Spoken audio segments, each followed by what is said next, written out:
আগে আমি সোশ্যাল মিডিয়ায় এত অ্যাক্টিভ ছিলাম না, কিন্তু বিশ্বকাপ শুরু হওয়ার পর ফেসবুকে ঢুকে বুঝলাম বিশ্বকাপ মাঠে একটা আর ফেসবুকে আরেকটা। খেলা শেষ হতে না হতেই শুরু। এটা ফাউল না, এটা প্লান্টি না, রেফারি নিয়মই জানে না, ভারের ভুল ছিল। আমি তো ভাবলাম এত বড় বড় ফুটবল বিশেষজ্ঞ আমাদের দেশে, ফিফা এতদিন কি করছিল? শুধু রেফারিরই ভুল না, এরা মেসিরও ভুল ধরে, এই পাসটা দেওয়াই ভুল, রোনালদোরও ভুল ধরে। এখান থেকে শট নেওয়া কি দরকার ছিল?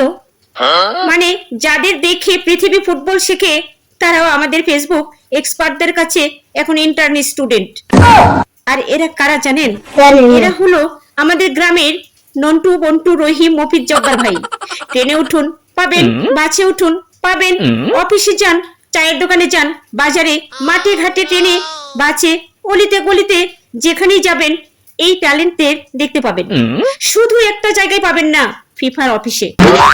আমার একটা প্রশ্ন, ফিফার স্কাউটরা কি ফেসবুক ব্যবহার করে না?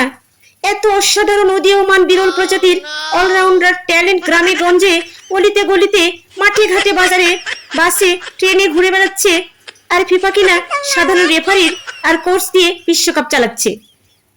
আরেকটা জিনিস আমি আজ পর্যন্ত বুঝলাম না, একটা প্ল্যানটি হবে কি হবে না সেটা বুঝতে রেফারিকে 5 মিনিট ধরে ভার দেখতে হয় কেন? আরে ভাই, ফেসবুকে ঢুকে 2-3টা পোস্ট স্ক্রল করলেই তো হয়ে যায়। আমাদের ট্যালেন্টরা তো বাঁশি বাজানোর আগেই পোস্ট লিখে দেয়। ভাবুন একবার, একজন মানুষই একসাথে প্লেয়ার, কোচ, রেফারি, ভার অপারেটর, ধারাভাষ্যকার, বিশেষজ্ঞ, ফিফার উপদেষ্টা, আর কমেন্ট সেকশনে বসে নতুন নতুন ফুটবল আইন বানিয়ে ফেলে। তাই ফিফার কাছে আমার বিনীত আবেদন, আগামী বিশ্বকাপে এদেরকেও একটা অফিসিয়াল দায়িত্ব দেন।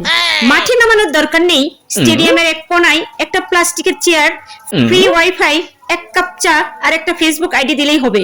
রেফারি বাঁশি বাজানোর আগে এরা বলে দেবে। আর যদি রেফারি কোনো সিদ্ধান্ত নিয়ে একটু দ্বিধায় পড়ে, ভারের দেখার দরকার নেই, শুধু জিজ্ঞেস করবে, ভাই ফেসবুকের কমেন্ট সেকশনে কি বলতেছে? ব্যাস 5 সেকেন্ডের মধ্যেই 1000টা সিদ্ধান্ত চলে আসবে।